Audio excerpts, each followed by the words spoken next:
All right. So this week, actually, on Monday, I think it was, you wrote a great article, I thought, about how you see your daughter's future, basically 80 years from now. And to be honest, it didn't feel like it's all rainbows and unicorns. Do you want to discuss a little bit why is that? Yeah, I actually got some texts from some friends who are like, they're like, wow, that was really great, but kind It's a of little dark. And sad. yeah, but I don't see it that way. And first of all, I use when I talk about my daughter, and I kind of use as a benchmark, I say, well, over the next 80 years, first of all, I hope she lives way longer than that. And I think by the time, I don't think we're that far off from it, really, where if somebody passes away in their 80s, people are going to go, wow, what happened? He's so young. Uh, and this is one of the reasons why I'm actually an optimist. I don't even really like to use that word optimism because it sounds like it's really an emotional thing. I have a very bright view of the future, and it's not based on emotion, it's based on fact. When I look at, first of all, the singular greatest trend in all of history is the rise of humanity. No matter what, we've seen plague and pestilence and war and famine and natural disaster and all sorts of things, and yet we've always managed to continue to rise and grow. And so human beings are going to be just fine. What happens is that the rules change, and as they change, I think people individually who get caught off guard, yeah, they end up having problems. I think people that are independent minded and free thinking, who put themselves in a position of strength regardless of what happens or doesn't happen next, they're going to be great. And I think as a species we're going to be great. And that's really what it is. I'm wildly optimistic about the future. I'm wildly optimistic about my daughter's future and so forth, because I know that human beings always adapt and overcome.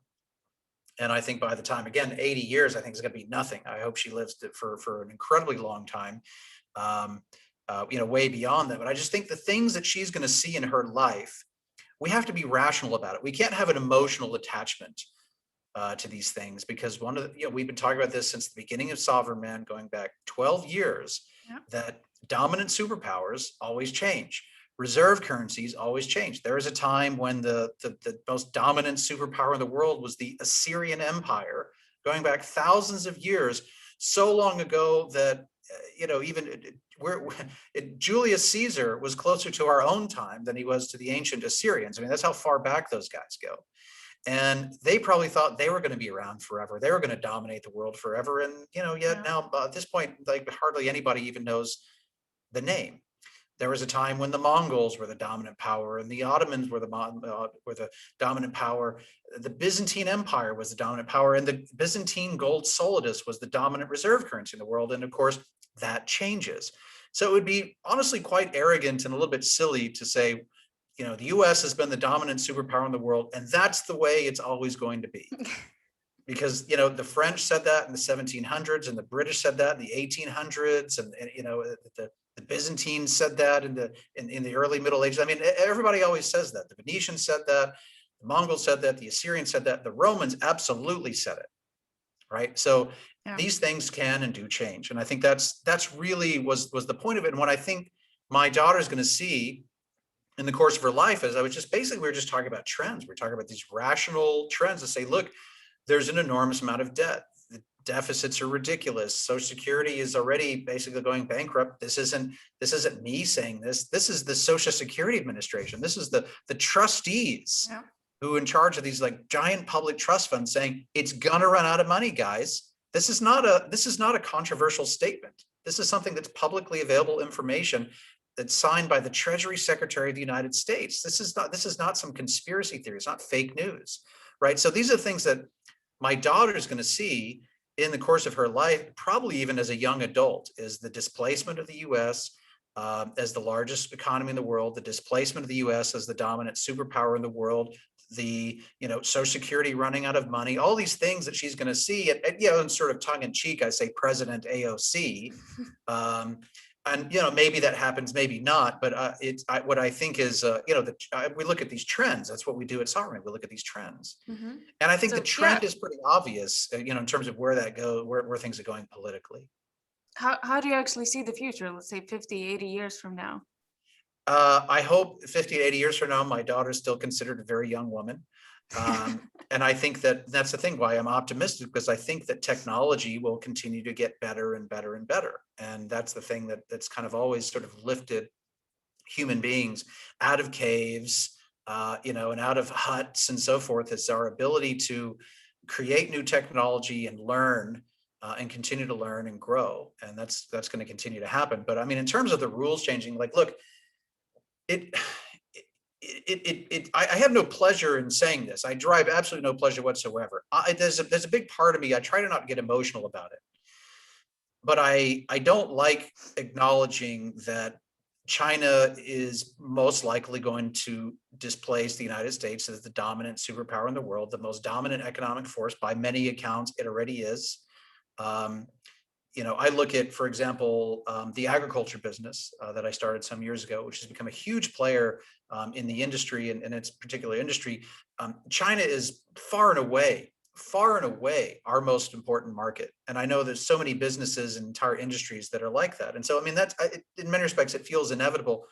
Um, and most likely eventually going to, with economic power comes political power. And I think on the international stage, going to be able to sort of snap its fingers and get the Europeans to do their bidding and get the Australians to do the bidding. And there's going to come a time where that's probably going to be the case with the U.S.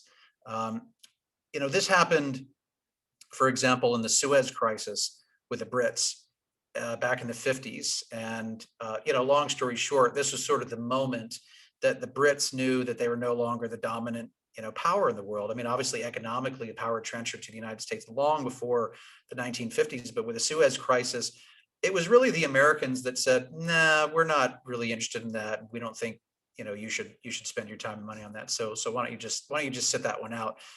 And Britain really didn't have much choice at that point, but just to go, okay. And that was sort of the obvious turning point that the U.S. was the dominant power in the world. And there's going to come one of those times where it becomes obvious that it's China. And I derive no pleasure from saying that a country that squashes intellectual dissent and really kind of suppresses a lot of imposes people controls and things like that, is going to become the dominant power in the world. But at the same time, we can see this in Western civilization as well, suppressing intellectual dissent, imposing people controls, et cetera. So, but yeah, I think these are the sorts of things that my daughter's going to see. That doesn't mean the world is coming to an end just because, the United States and even Western civilization is no longer the dominant force. It doesn't mean the world's coming to an end. It just means that things are changing, and people that understand these changes, that they happen and can and do occur, and are independent minded about it and sort of set their lives and affairs up for that, are going to be just fine. And I think people that dig their heels in and refuse to accept that changes are going to take place, I think they're going to have some problems. It's a little bit hard, honestly, to imagine the world where the U.S. is not the main superpower, where the U.S. dollar is not the main currency. Just this is something that's been always here and throughout our lives. I have to bring up Warren Buffett though, because he was the one who said, "You never bet against America," and this sounds a little bit opposite to that. I mean, yeah, with due respect to Warren Buffett, I think he's definitely in a lot of his annual letters for Berkshire Hathaway, he always has that sort of pro-America theme. And I think I actually, so Buffett was born in the early mid 1930s. I actually think about my grandfather, even more so than that. My grandfather was born in the early 1900s, and he died in 2000. When he was born, he didn't. He was born in a little in Bonham, Texas, in a little one-room shack with no running water and no electricity. And when he died, he had internet in his house and a mobile phone on his desk. Not that he used it, but these are the things that he had. Technology they had available to him, and these were primarily U.S. led innovations. Just this massive development of infrastructure across the country, roads, electricity, plumbing, things that today would go, really? I mean, but it's things that everybody takes for granted, but were huge innovations back then. He came of age, sort of during the Depression and then into World War II and, in the 40s and 50s and things where, and, people kind of talk about taxes a lot. And I don't actually think taxes and taxation is really, honestly, it's a big deal. But the bigger deal is really, we think about economic incentives and the kind of regulation, and Buffett was a huge beneficiary of this. He came of age, just like my grandfather, at a time where you could just do what you want to do. You want to start a company, you went and started a company. Buffett was able to go out and do deals. He could buy businesses, and he would write about this, where he would, he would handwrite a one-page contract that was mostly bullet points and shake somebody's hand and buy a business. Like Can you you can't, imagine doing that right, now? you can't do it anymore. I can say from personal experience, and through this, the last deal that I was working on is like an 85-page contract, and that was considered kind of light reading for something like that. And it's just just these sorts of things that so many regulations stand in the way. I mean, God help you if you want to start, whatever, a restaurant or a housing development, something like that. If you live in the state of California to go and do some of these things, you've got all these state and local regulations, federal, you've got all sorts of agencies up your ass all the time, whether they're, for immigration or the Census Bureau or OSHA or any of these sorts of, any sorts of agencies. All of these are huge roadblocks. It makes things it's a lot more costly to start a business. A lot more costly to hire employees, a lot more, just in general, a lot more difficult. These are huge disincentives to value creation and job creation, all these things that are really the engine for economic growth and have been. So, Buffett, again, with due respect, he's obviously an incredibly intelligent, very successful person, but he came of age and was able to operate at a time when America was on the rise.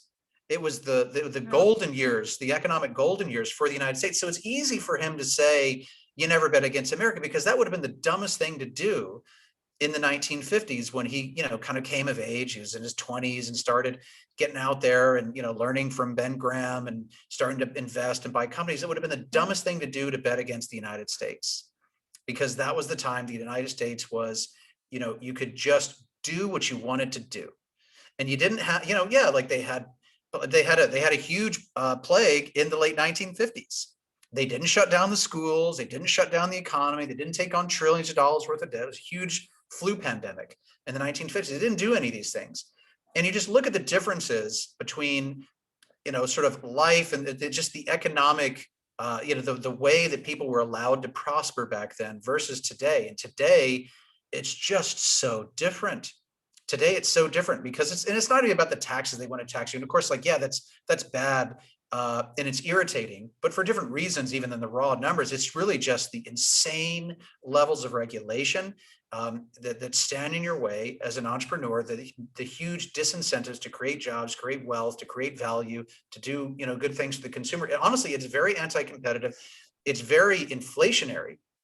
We talk a lot about inflation and central banks printing money and so forth. But honestly, one of the biggest factors that drives inflation higher is the lack of competition. Competition is ultimately one of the key forces that keeps prices low.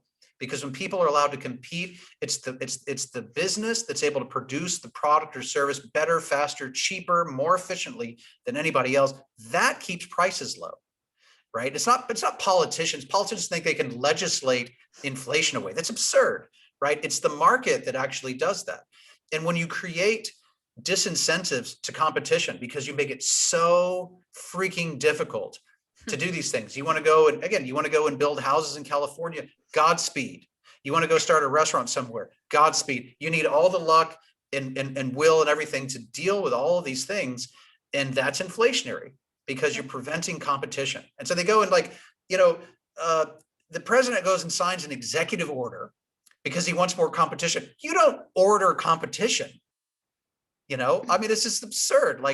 Competition happens because you create the conditions that allows competition to thrive, and creating regulations, canceling pipelines and canceling leases and all these things that make, for example, energy more expensive. Oh, what a surprise. Oil prices are at, multi-year high, all these things. That's very anti-competitive. When you go around and you're constantly screaming at people, pointing your finger, people make business decisions, and then you go and scream at them and say that they're racist and white supremacists. You tell them who should be on their boards of directors, and all these sorts of things. I mean, Buffett never had to deal with any of that stuff. When he was coming up in the 50s and 60s and so forth, they didn't have to deal with any of those things. So it's easy for him to say, never bet against America. Yeah. But at the same time, we're in a position now where the U.S. is not on the rise. The U.S. is clearly in decline. And now, if you're somebody, if they create so many obstacles, and if you're still willing to do what it takes to undergo those obstacles and go and, start a company and do things that are productive and hire people, and you're successful, and then you become successful and you make money. Well, now you're the enemy, right? Now they think you're a terrible person because you're successful. And now not only, and it's crazy, like not only do they want to tax you, and they create new taxes. They want wealth taxes and exit taxes and all these things. But on top of all that, they still want to ridicule you. They want to charge you, huge tax rates. And on top of that, they want to make you feel shitty as a human being, that you're a bad person. Because you succeeded. Yeah, of course. You made money. That's the issue. Yeah. Right. You're bad. You're a bad person, for it. And so Buffett never had to deal with that. It's funny because I would wonder how he really feels after his personal tax returns were disclosed and published on ProPublica, for the people. That's, ProPublica, for the people. So, and now this guy's tax returns were published, which was illegal. And of course, ProPublica has we have no idea. We have no idea. It just dropped from the sky. This illegal acquisition of somebody's private confidential information. Oh, once again, the IRS, I know we're not allowed to talk about the IRS, but the IRS once again can't seem to manage to hold on to people's personal, private, confidential information. But we should give them even more power and more authority over our private, confidential information. They've been hacked so many times, we've lost count, and now Buffett's information is out there. I wonder, does he still honestly feel the same way? People go, I wrote up this yesterday. You have people going and rioting in the streets and, looting Nike stores, trying to influence public opinion, trying to influence, how money is spent. They think that they should get a say in determining that, we should abolish the police, and then they go and riot and protest in the streets. And, like there's a word for that. That's terrorism. That's what terrorists do. Terrorists go and scare the shit out of people, even if it's well-meaning, well-intended, whatever. This is what they do. They go and they engage in violence and threats and coercion and intimidation in an effort to terrify people, to influence public policy. And they've been successful, right? And the government puts people on watch lists and these sorts of things for exactly those, sorts of things. And this Buffett didn't have to deal with that. In the past. There's always been turmoil. There's turmoil in the 60s and turmoil in the 70s, but it's a different thing now where it's like the entire economic system is being questioned and people saying, let's be socialist. Let's, all these sorts of things. And you got to look at that and say, there are a lot of examples of why that doesn't work. Socialism doesn't create prosperous economies. And yet now you have this is actually no longer on the fringes. These are mainstream ideas. And you got the media's in on it and all this stuff. And so to sort of say, never bet against America, or just to sort of assume that like this prosperity for the last couple hundred years is going to continue indefinitely is a little bit silly. Yeah. Before we get into the socialism, which I really want to, I think there was something really interesting that you wrote about yesterday about these changes in the society in general, which I think has huge future ramifications. Where do you see the main changes? Well, that's exactly it. Police, all these things, like, and I wasn't even writing that to take a position one way or the other. Feel however you want to feel about it, about all these things. What I think people forget is, honestly, the ability to have a rational conversation with another human being, to have an adult conversation, is I think no longer even understood. But the power of that is so important. And that's just gone away. Now it's the Twitter mob loses its mind. People riot and protest. They go and cancel and deplatform somebody that expresses any kind of intellectual dissent, and that becomes public policy. And what I think people sort of haven't really thought through is most of these are just people get really emotional. And when they go and start making these demands, they comes from a position of emotion, and emotional demands, emotional decisions tend to be bad decisions because people don't really think them through. And when I use just defund the police as an example, but it's only an example. And again, feel however you want to feel about it. If you feel like, I think it's obvious there in many respects, there needs to be a lot of reform. If you think it should be abolished, if you think, if you're hardcore kind of anarcho-libertarian and think everything should be privatized, whatever, feel however you want to feel, but the reality is every major city has a police department. Mid-sized cities have police departments. Even a lot of small towns have police departments. So they exist. I mean, that's the deal. That's the reality.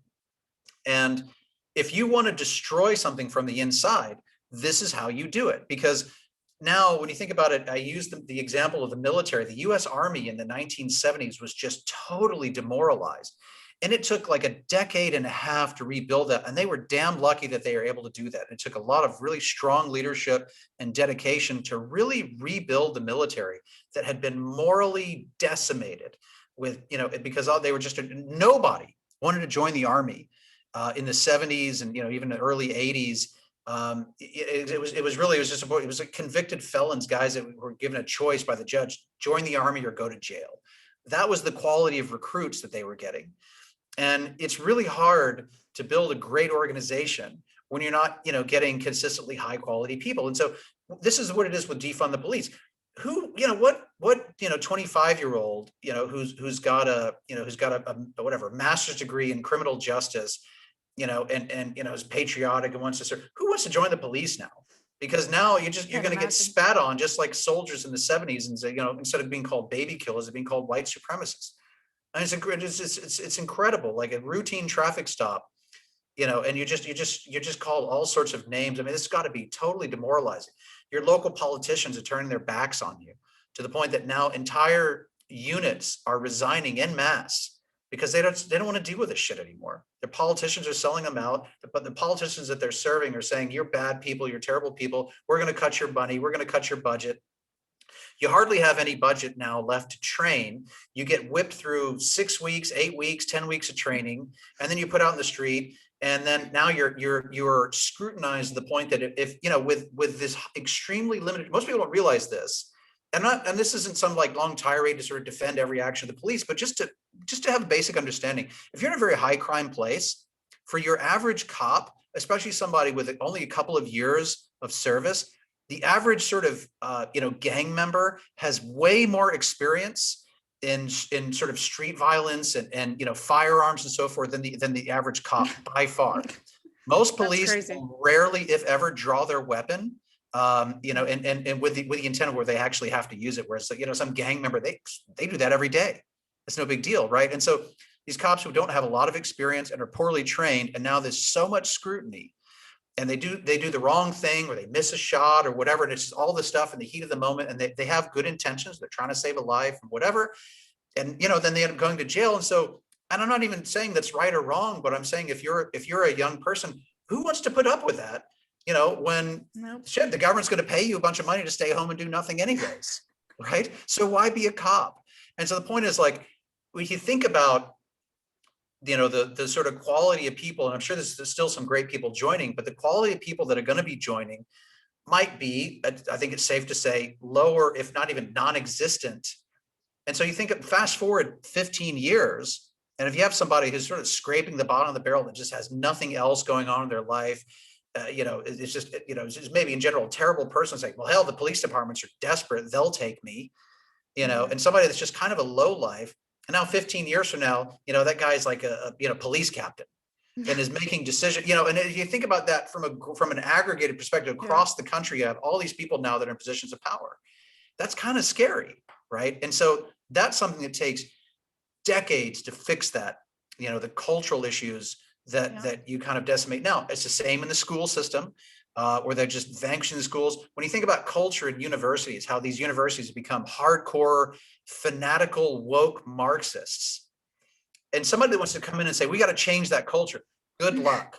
Because you can't just turn that on a dime. That takes years and years and years and years of sort of constant sort of cultural issues and so, like, I mean, they're just so the things, these trends, people could think like, oh, in 4 years or 6 years or whatever, all these guys are going to get thrown out of office. We're going to have new politicians. The damage has been done.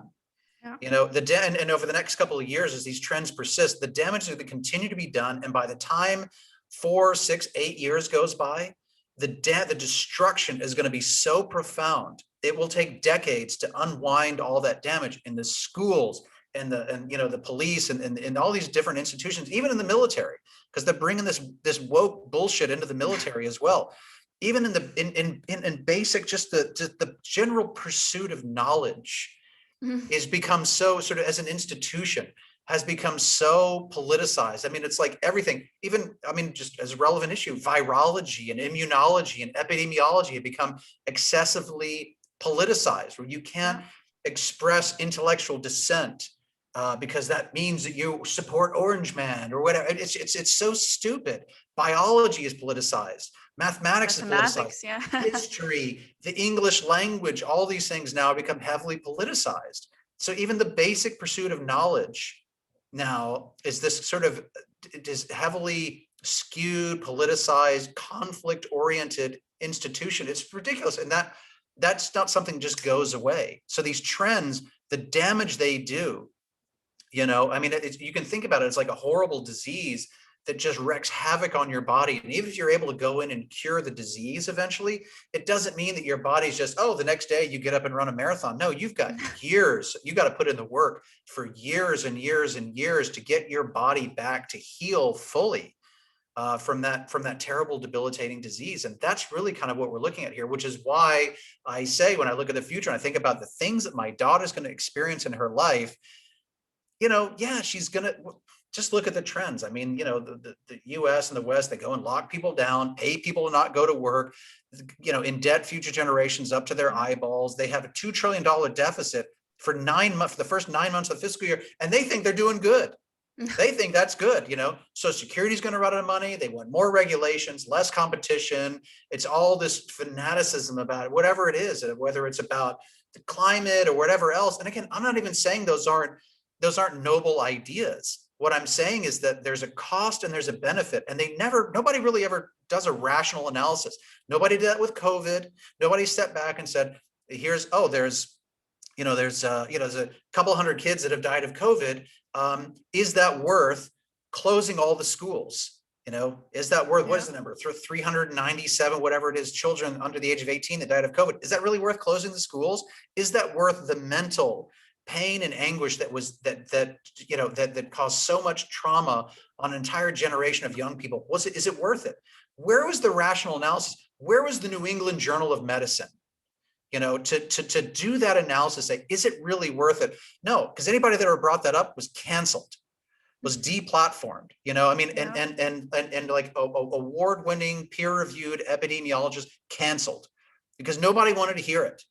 Nobody wanted to hear it. And so the consequences, they just allowed to keep building and building, without ever so much as a rational analysis of, are the costs worth the benefits that we're receiving? Are there even any benefits? Is it worth it? Nobody ever did that analysis. You can't possibly expect this rosy, bright future for a country that continues to go down this road. And now they're doing the same shit. The Delta variant, the whatever else, they're always going to find some excuse, take away your freedom, to make you out to be a terrible person, pay you to stay at home, go deeper into debt, print more money. This is not the path to prosperity. And so if we look at the future and we say, well, gee, what are the Chinese doing? What are other countries doing? Where do we see this going? It's honestly, I don't think it's a really controversial statement, but it's not a dark position about the future because humanity always rises. I like that. Do we need to talk about socialism before we go? I think we can keep it for next time. We do it. This was such a positive ending that I don't feel like I want to avoid it with socialism. We'll stop there then. That's fine. Okay. Well, in that case, all right. Thanks so much. Enjoy the discussion. I want to hear about socialism from you because you grew up in a place that was recovering from communism, and you've got experiences that that a lot of people just can't even imagine. So I guess we'll see. Maybe we'll talk about that next time. They want that now, so yeah, I'm happy to share my experience next time. It is kind of funny. You got people in Cuba saying we don't want this shit anymore, and then you got people in the U.S. and other places around the world saying we like it. We want more of it. Send them all to Cuba. Exactly. They can experience that. There's an easy way to get for next time. Okay. All right. Well, thanks for the conversation. Thank you.